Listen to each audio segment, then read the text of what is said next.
There are a couple key considerations that we need to make to understand, is the water heater producing water that is the temperature it's supposed to? And really some of the key things I want to focus in on for this video are things like our water flow. Your water flow can make a huge difference in just how much your water heater will heat the water.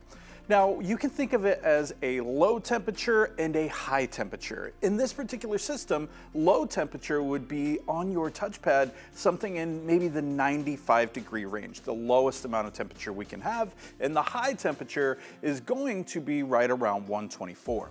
Well, if we have a lower flow, it is going to spend more time going through the heater, and it will ultimately achieve a much greater temperature difference, that from which it goes into the heater to what it comes out with. Now, there are a couple specifics that you could be looking for, and on the highest gallons per minute flow rate of 1.4, we could be looking on the low end of heat, only about a 15-degree difference from the water temperature going into that what comes out.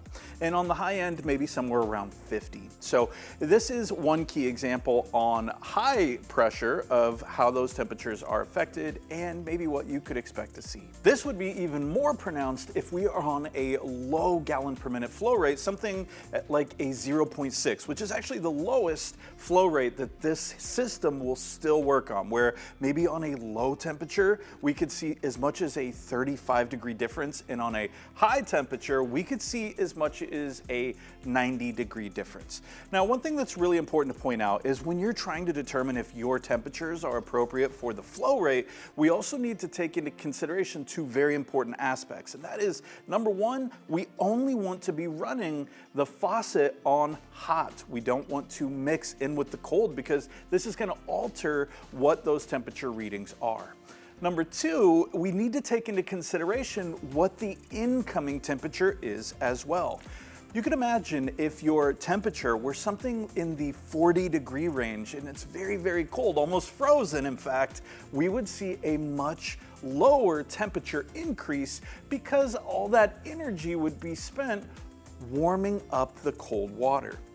The inverse is actually true as well. If the incoming water is at 100 degrees, it won't magically bring it down to 95, even if this is what our thermostat is set at. So I want to do a little brief demonstration to show what those two water temperature changes look like so you can see for yourself. In this first example, we are going to turn the flow rate on the heater all the way up, as well as the heat to the highest possible temperature, so we can gauge just what that change is going to be. Now, just like I said previously, we want to be using only the hot water. So I'm going to turn my faucet on to hot. I have one probe that's going down into my water bucket, which you can't see, and that's what's being shown by this top number.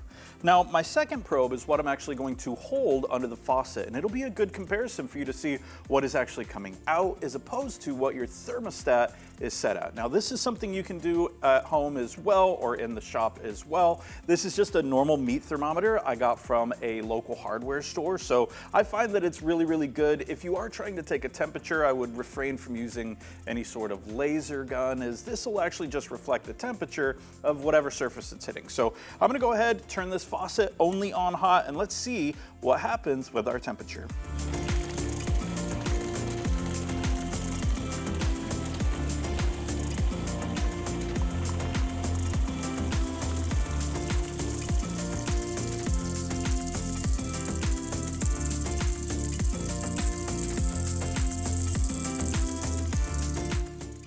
Okay, so we can see there in the peak of the temperature, we were getting to about the 113, 115 range. This would be considered, I would say, normal operation.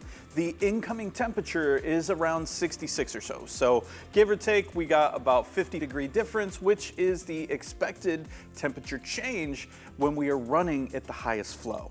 Now, when I turn this to the lowest flow, which is going to be that 0.6 figure, I want to demonstrate this once more, only now we should be looking for a much higher increase.